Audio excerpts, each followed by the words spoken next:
धर्म की जय हो, अधर्म का नाज हो। सब कोई बोलो जय श्री राम,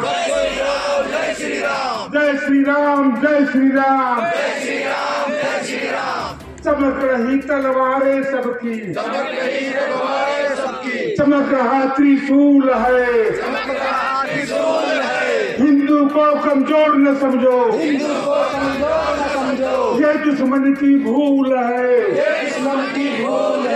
रब में रब और रब में राम, मिलकर बोलो जय श्री राम, जय श्री राम, जय श्री राम, जय श्री राम। ওদালগুৰি জিলাৰ মাজবাটত বিশ্ব হিন্দু পৰিষদ বজৰং দলৰ ত্ৰিশূল দীক্ষা কাৰ্যসূচীত উপস্থিত থাকে উত্তৰ পূব প্ৰান্তৰ সহ সংযোজক মিলন কলিতা। মাজবাটৰ জ্ঞান ভাৰতী পাব্লিক স্কুলত বিশ্ব হিন্দু পৰিষদ বজৰং দলৰ মাজবাট প্ৰখণ্ডত ত্ৰিশূল শিক্ষা কাৰ্যসূচী ৰূপায়ণ কৰা দেখিবলৈ পোৱা যায়।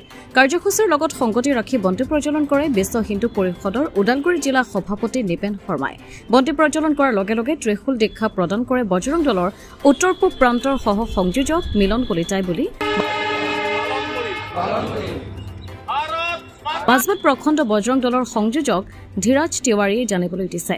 সভাত প্ৰাক্তন MCLA জিতু কিষাণে উপস্থিত থাকে বজৰংগী ভাইসকলক উল্লেখ কৰি কয় যে দেশমাতৃক সেৱা কৰিবলৈ যুৱকসকল আগবাঢ়ি আহিব লাগিব আৰু বজৰং দলত যোগদান কৰিব লাগিব। ত্ৰিশূল দীক্ষা কাৰ্যসূচীত উপস্থিত থাকে BTRৰ পাৰিষদ দীপক মৌৰ, বজৰং দলৰ ওদালগুৰি জিলা সংযোজক দীপেন বসুমতাৰী, মাজবাট প্ৰখণ্ড বজৰং দলৰ উপদেষ্টা তথা কৰ সেৱক DN ত্ৰিপাঠী, সন্তোষ পাটোৱাৰী, RSSৰ ওদালগুৰি জিলাৰ সহ কাৰ্যবাহক পুলকেশ ৰাভা, কাৰ্যকৰণী বিমল লহকৰ, বিশ্ব হিন্দু পৰিষদৰ মাজবাট প্ৰখণ্ডৰ সভাপতি প্ৰদীপ শৰ্মা আদিৰ লগতে 2 শতাধিক বজৰং ভাই উপস্থিত থাকে।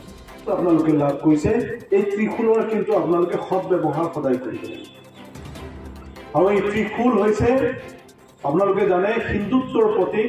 এই ত্ৰিশূল হৈছে আমাৰ মহাদেৱৰ অস্ত্ৰ, মূল অস্ত্ৰ।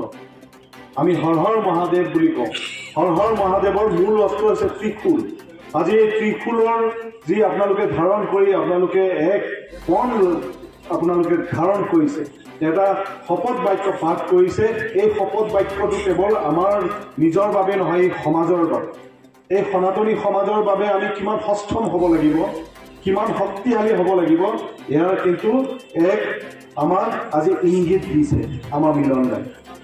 গতিকে এইখিনি যদি আমি কৰিব লাগে তেনেহ'লে আমি অধ্যয়নো কৰিব লাগিব।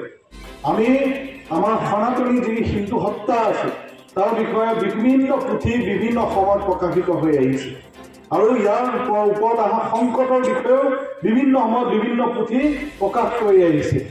এই প্ৰকাশিত হোৱা পুথিবোৰ যদি আমি অধ্যয়ন কৰোঁ, আমাৰ একটো জ্ঞান বৰ্ধন হ'ব, সামাজিক তাত্ত্বিক জ্ঞান লগতে আমাৰ যি অস্তিত্বৰ সংকট সেয়াও আমি অনুভৱ কৰিব পাৰিম।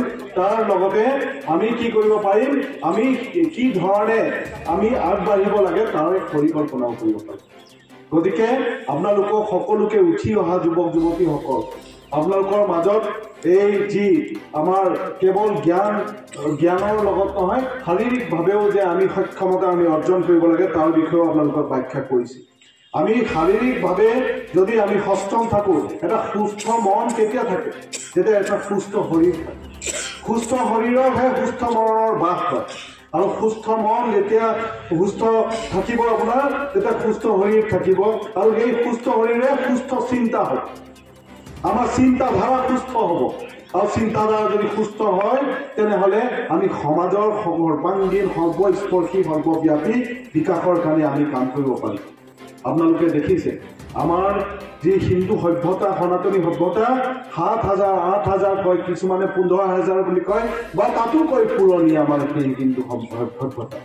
ইয়াত পুথি যদি আমি অধ্যয়ন কৰোঁ তেনেহ'লে আমি 7,000 8,000 বছৰৰ পৰা শ্ৰীৰামৰ কথা আমি অনুভৱ কৰিব পাৰোঁ যে এইটো 7,000 বছৰ আগতে শ্ৰীৰাম আমাৰ মানে ভাৰতবৰ্ষত তেখেতে ভূমিষ্ঠ হৈছিলে, তেখেতে জন্ম লাভ কৰিছিল। গতিকে এই তাৰো আগত যদি আমি সনাতনী সত্তা আমি যদি কৰোঁ, প্ৰায় 15,000 20,000 বছৰ পুৰণালৈকে সেই বস্তু আগবাঢ়িব।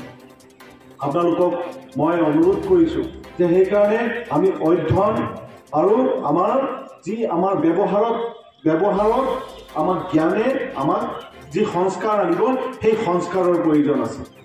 মাজবাটৰ পৰা যতীন নাথৰ ৰিপৰ্ট, অমৃত নিউজ 24/7। অমৃত প্ৰবাহ অসমীয়া সাপ্তাহিক কাকতৰ ডিজিটেল সংস্কৰণ অমৃত নিউজ, সত্যৰ সন্ধানত অমৃত নিউজ।